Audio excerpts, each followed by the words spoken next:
السلام علیکم ورحمۃ اللہ وبرکاتہ۔ خوش آمدید ترجمہ تفسیر کی ایک اور روحانی مجلس میں۔ آج ہم سورۃ البقرہ کی آیت نمبر 15 کا مطالعہ کریں گے۔ اعوذ باللہ من الشیطان الرجیم، میں پناہ مانگتی ہوں اللہ کی شیطان مردود سے۔ بسم اللہ الرحمن الرحیم، شروع کرتی ہوں اللہ کے نام سے جو بڑا مہربان نہایت رحم کرنے والا ہے۔ دیکھیے سورۃ البقرہ کی آیت نمبر 15۔ اس سے پہلے ہم سے ایک سوال ہے کہ جب انسان اللہ کے دین کا مذاق اڑاتا ہے تو وہ سمجھتا ہے کہ وہ بچ گیا، لیکن کیا وہ واقعی بچ جاتا ہے؟ سورۃ البقرہ کی آیت نمبر 15 کی روشنی میں ہم اس حقیقت کو دیکھیں گے۔ دیکھیے آیت نمبر 15، اللہ یستہزئ بہم ویمدہم فی طغیانہم یعمہون، اللہ تعالیٰ بھی ان کا مذاق اڑاتا ہے اور انہیں ڈھیل دے رہا ہے ان کی سرکشی میں کہ وہ بہک رہے ہیں۔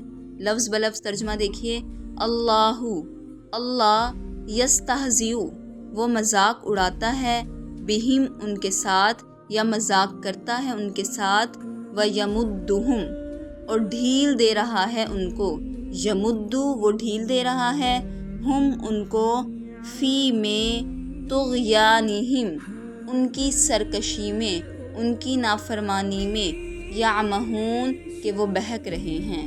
اللہ یستہزئ، اللہ تعالیٰ مذاق کرتا ہے ان کے ساتھ، یستہزئ مذاق اڑانا، استہزاء کرنا، بہم ان کے ساتھ، ویمد اور ڈھیل دے رہا ہے، ہم ان کو، کن کو؟ منافقین کی بات ہو رہی ہے کہ اللہ تعالیٰ منافقین کا مذاق اڑاتے ہیں اور ان کو ڈھیل دے رہے ہیں، فی طغیانہم ان کی سرکشی میں، ان کی نافرمانی میں، یعمہون کہ وہ بہک رہے ہیں۔ پچھلی آیت نمبر 14 میں منافقین نے کہا تھا انما نحن مستہزئون، بے شک ہم تو بس مذاق اڑاتے ہیں۔ اب اللہ تعالیٰ ان کی اس بات کا جواب دے رہے ہیں، جیسے منافقین نے ایمان والوں سے ظاہری طور پر مذاق کیا، اللہ بھی ان سے مذاق کرتا ہے۔ اور اللہ تعالیٰ کا مذاق کیا ہے؟ اللہ تعالیٰ ان کی اس منافقت پر ایسے رد عمل ظاہر کرتا ہے جو بظاہر تو منافقین کو ان کے حق میں بہتر لگتا ہے، لیکن حقیقت میں آخرت میں وہ ایک ہولناک عذاب کی طرف بڑھ رہے ہیں۔ یعنی اللہ تعالیٰ نے انہیں دنیاوی مہلت دی، صحت دی، مال دیا، پھر وقت دے دیا تاکہ وہ اپنی اس گمراہی میں مزید آگے بڑھ سکیں اور پھر آخرت کی عبرتناک سزا پائیں۔ یہ اللہ تعالیٰ کی طرف سے ڈھیل ہے، اللہ تعالیٰ کی طرف سے دی گئی مہلت ہے، نہ کہ یہ اللہ تعالیٰ کی رضا ہے۔ وَيَمُدُّهُمْ فِي طُغْيَانِهِمْ، اور اللہ تعالیٰ انہیں ان کی سرکشی میں آگے بڑھنے دیتا ہے، ان کی ڈھیل میں، تاکہ وہ مزید نافرمانی کریں، مزید نافرمانی کریں، کیونکہ اللہ تعالیٰ نافرمان کی رسی کو ڈھیل دے دیتے ہیں کہ اور گناہ کرے تاکہ اس سے بھی سخت سزا کا مستحق ہو۔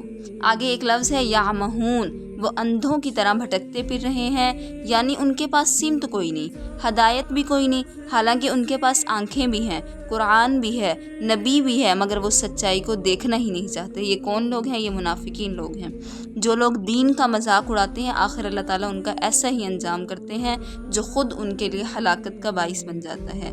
یہ آیت ان لوگوں کے لیے سخت وارننگ ہے جو دین کو ہلکا لے لیتے ہیں، دھوکہ دہی کرتے ہیں، ایمان والوں کا مذاق اڑاتے ہیں کہ اگر اللہ نے تمہیں ڈھیل دے دی ہے، اے منافقو، اے دھوکے بازو، اگر اللہ نے تمہیں ڈھیل دے دی تو اس مہلت کو غفلت نہ سمجھو، یہ بھی اللہ کا امتحان ہے۔ تو ہم بھی اللہ تعالیٰ سے دعا کرتے ہیں کہ اللہ تعالیٰ ہمیں غافل ہونے سے بچائے، سچائی کو دل سے قبول کرنے والا بنائے، اور جو کچھ پڑھا اس پر عمل کرنے کی توفیق عطا فرمائے۔ یہ تھی آج کی آیت نمبر 15۔ ملتے ہیں اگلی آیات کے ساتھ، اس وقت تک اللہ کے ذکر میں مصروف رکھیے۔ اللہ حافظ۔